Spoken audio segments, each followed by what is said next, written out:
का रंग बहुत डल है। ऐसा कोई उपाय बताए जिससे जो है मेरा शरीर सुंदर हो जाए।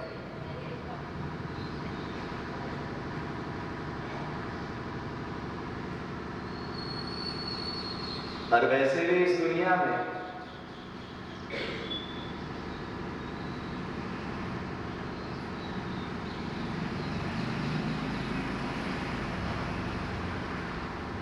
आदमी सबसे ज्यादा अपने शरीर को ही तो सुंदर बनाना चाहता है।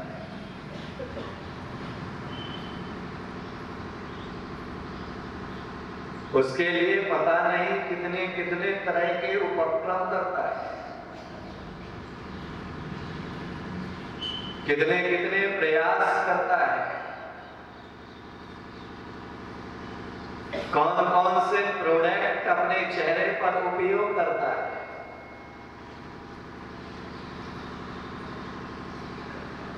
तो आचार्य ने कहा कि भाई जो है शरीर को सुंदर बनाने के पहले तुम एक काम करो, अपने मन को सुंदर बना लो।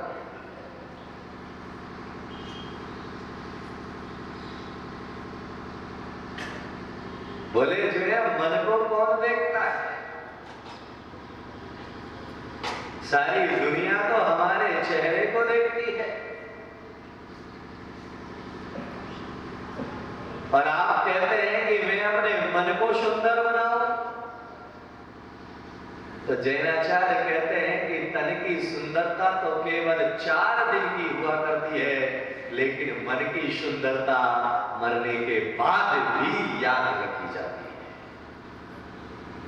आदमी याद नहीं रखा जाता है, आदमी का व्यवहार, आदमी का मन, आदमी का नेचर याद रखा जाता है।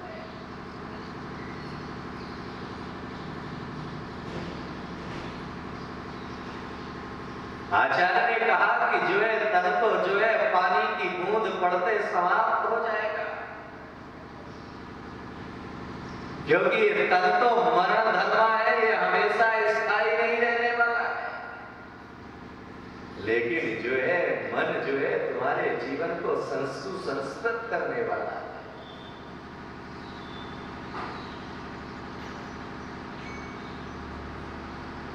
और अगर आज तू अपने मन को सुंदर बना लेगा तो कल तेरा तन भी सुंदर हो जाएगा, तेरा शरीर भी तुझे सुंदर प्राप्त होगा। हाँ बोले फिर ठीक है, क्या करना है उसके लिए? तो जैनाचार्य ने कहा कि भक्ते सुंदर रूपों, भगवान की भक्ति करने से तुझे सुंदर रूप मिलेगा। तुझे जो है कामदेव के समान सुंदर रूप मिलेगा भगवान की भक्ति करने से।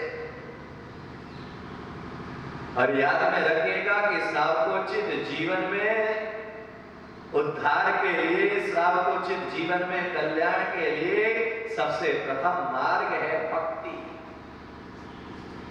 इसीलिए तो कहा जाता है कि भक्ति में शक्ति बड़ी, निज गुण दे प्रगटाए, और भौतिक सुख की बात क्या, शिव सुख दे दर्शाए। भक्ति करने से तो भौतिक सुख तो दूर है, शिव सुख यानी मोक्ष का सुख भी तुम प्राप्त कर सकते हो।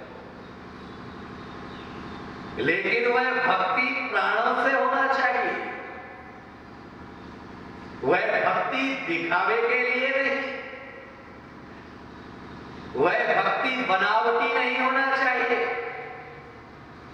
क्योंकि भक्ति भी 3 तरह की होती है, एक राजसिक भक्ति, एक तामसिक भक्ति और एक सात्विक भक्ति। कितनी भक्ति? राजसिक भक्ति, तामसिक भक्ति और सात्विक भक्ति। एक व्यक्ति जो है भगवान की भक्ति तो करता है, लेकिन वह अपने द्वारा भक्ति ना करा के जो है दूसरे को पैसे दे करके कहता है कि ठीक है मेरी तरफ से जो है विधान करवा देना, विधान में जितना द्रव्य लगे वह मेरी तरफ से लगा देना। अपने हाथ से नहीं करना है, दूसरे के द्वारा करवा रहा है। और उससे कहो कि भाई दूसरे के द्वारा क्यों करवा रहे हो, तो वह उत्तर देगा कि आपने पढ़ा नहीं है शास्त्रों में, कि शास्त्रों में लिखा है कृत कार्य अनुमोदना, कार्य करना करवाना। बोलो ना बाबा, करने वाले की। लेकिन ये विचार करिएगा कि अनुमोदना करने के लिए किसके लिए है अनुमोदना करना? जिस व्यक्ति का वह कार्य करने के योग्य नहीं है वह अनुमोदना करे। जिस व्यक्ति को वह कार्य करने की योग्यता नहीं है, उसके अंदर पात्रता नहीं है, वह व्यक्ति अनुमोदना करने का अधिकारी है। लेकिन जो स्वयं अपने शरीर के द्वारा वह कार्य कर सकता है और वह कहे कि जी मैं तो अनुमोदना, तो आचार्य कहते हैं कि तुझे अनुमोदना करने का कोई हक नहीं है, तुझे अनुमोदना करने का कोई अधिकार नहीं है, क्योंकि तू अपांग नहीं है। हाँ, कोई व्यक्ति अपांग है वह कहे कि मैं भगवान का अभिषेक नहीं कर सकता हूं, क्योंकि वह आचार्यों ने ही मना किया है कि जिस व्यक्ति के आंगोपांग पूर्ण ना हो वह भगवान का अभिषेक ना करे। जिसको जो है शुआ सूतक लगा हो वह भगवान का अभिषेक ना करे। जो 8 वर्ष से कम उम्र का है वह भगवान का अभिषेक ना करे। जो व्यक्ति जो है अष्टमूल गुण का धारी नहीं है, जो व्यक्ति चारित्र से पतित है, मिथ्या दृष्टि है, वह भगवान का अभिषेक ना करे। लेकिन जिसका आंग्योपांग पूर्ण है,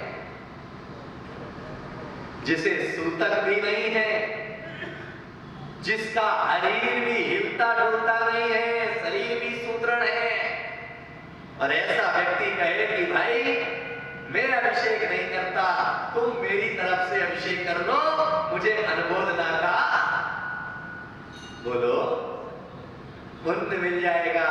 मैं मुनि महाराज को आहार नहीं देता, मेरी तरफ से दूध मंगवा करके महाराज को दे देना, मुझे आहार दान का क्या मिल जाएगा? मिलेगा? मिलेगा? हाँ, आहार दान का पुण्य मिलेगा या नहीं मिलेगा? नहीं मिलेगा, क्योंकि तू स्वयं आहार देने के लिए पूरा शरीर सामर्थ है। तू स्वयं जो है शुद्ध वस्त्र पहन करके आहार दे सकता था, लेकिन तुमने जो है उसे जरूरी ना समझते हुए जो है तुमने अपने द्वारा तो नहीं करवाया, लेकिन दूसरे के द्वारा करवा रहा है। तो याद में रखिएगा कि जो व्यक्ति जिस कार्य को जिस अंग से करता है उसी अंग को पुण्य मिला करता है। इसीलिए कोई भी कार्य को करने के लिए, शुभ कार्य को करते हैं तो कोई भी शुभ कार्य को करने के लिए क्या कहा जाता है? दोनों हाथ से करो या एक हाथ से? बोलो। भगवान के चरणों में अर्घ्य समर्पित करना है, कितने हाथ से? मुनिराज को आहार देना है, कितने हाथ से? हाँ, एक हाथ से या 2 हाथ से? क्यों? क्योंकि अगर एक हाथ वह क्रिया करेगा तो पुण्य भी केवल एक ही हाथ को मिलेगा, दूसरे हाथ को पुण्य नहीं मिलेगा। दाएं हाथ के द्वारा जो है अगर शुभ क्रिया की जाएगी तो दाएं हाथ के द्वारा की जाने वाली शुभ क्रिया का पुण्य जो है दाएं हाथ को ही मिलेगा, बाएं हाथ को नहीं मिलेगा। तो विचार करिएगा कि दाएं हाथ से किया गया फल बाएं हाथ को नहीं मिलता है, तो पति के द्वारा किए गए कार्य का पति को मिलेगा? अरे बोलो ना बाबा, मिलेगा? पत्नी के द्वारा किए गए पुण्य का फल पति को मिलेगा? अरे बोलो, मिलेगा या नहीं? क्यों? जो खाएगा पेट उसी का भरेगा। याद में रखिएगा कि उसी तरह से जो व्यक्ति पुण्य करेगा उसी व्यक्ति को फल मिलेगा। एक पति आया मेरे पास में, मैंने कहा भाई मुझे नौगामा में आए हुए आज 4 दिन हो गए। उन 4 दिनों में मैंने तुझे कभी देखा नहीं। महाराज मेरे को टाइम नहीं मिलता है, दुकान पर अकेला। हाँ लेकिन मेरी पत्नी आती है। तो मैंने कहा पत्नी आती है तो तू भी आया कर। बोले नहीं, पत्नी आती है, सुबह मुझे टाइम नहीं मिलता है। तो मैंने कहा कि ठीक है कोई बात नहीं, सुबह तुझे टाइम नहीं मिलता है, दोपहर में शंका समाधान का कार्यक्रम है, उसमें आ जाया कर। महाराज मेरी पत्नी आती है।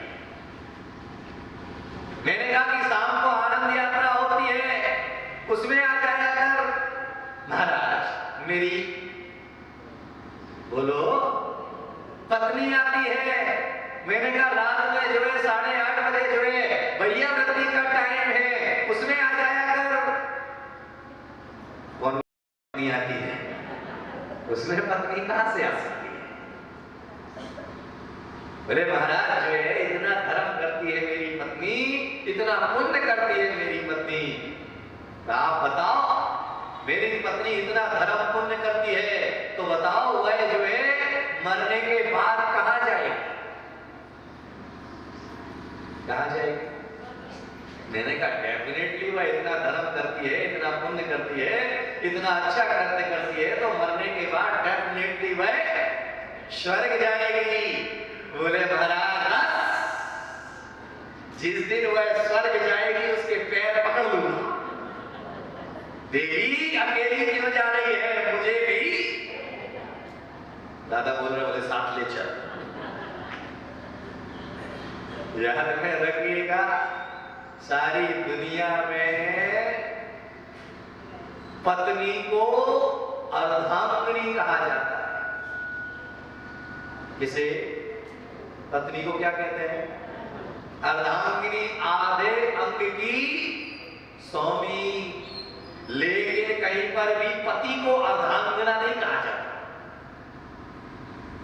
पत्नी तो पति के आधे अंग की स्वामी है, लेकिन पति अर्धांगिना नहीं है। और आप विचार करना कि सारी दुनिया में नारी के नाम के आगे लगता है धर्म। बोलो धर्म, पत्नी। लेकिन किसी भी पुरुष के आगे नहीं लगता है धर्म। लगता हो तो बताओ, धर्म पता लगता हो?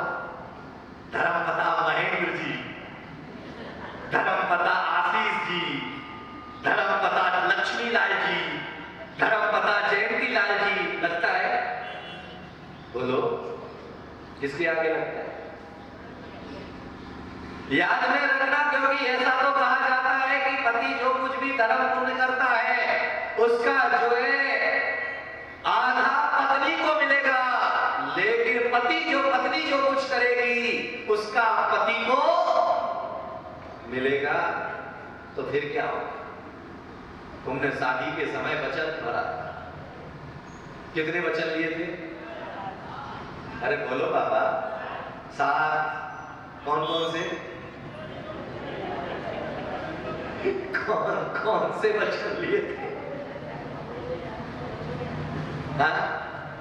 शादी के समय तुमने 7 वचन भरे थे। उन 7 वचनों में कौन कौन से वचन भरे थे? महाराज पंडित ने बुलवाया था, हमने बोल दिया। अब याद रखने की क्या जरूरत है? वह काम तो पंडित का था, पंडित ने अपना काम कर लिया। सही है ना? अरे शादी के समय तुमने 7 वचन भरे थे, उनमें तुमने कहा था कि देवी मैं 7 जन्म तक साथ निभाऊंगा। कहा था नहीं कहा था? दादा कहा था नहीं कहा था? अरे बोलो कहा था या नहीं कहा था? क्या चुप बैठे रहते हो तुम लोग? एक प्रश्न को 4 बार पूछना पड़ता है।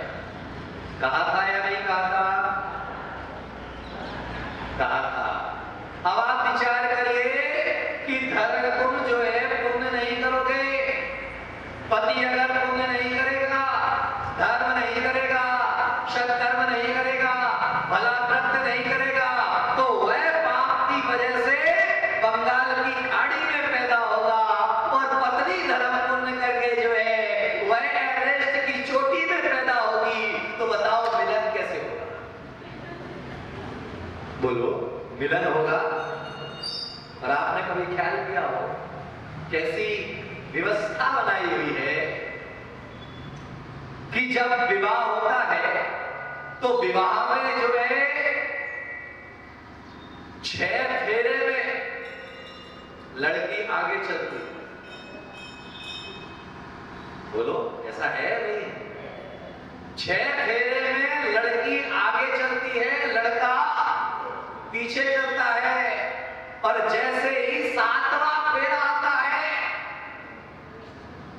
लड़का आगे चलता है और लड़की। नर्क कितने होते? जैन ग्रंथों में उल्लेख है कि शेर कितना भी पाप करे वह 5वें नरक से ज्यादा नहीं जा सकता। नारी कितना भी पाप करे वह 6वें नरक के आगे नहीं जा सकती। तो इसीलिए जो है 7वें फेरे में पति को आगे कर दिया जाता है, लड़के को आगे कर दिया जाता है। 6 फेरे तक तुम जितना पाप करोगे मैं तुम्हारा साथ दूंगी, ज्यादा किया तो 7वें नरक में तुम अकेले जाओ, मैं तुम्हारे साथ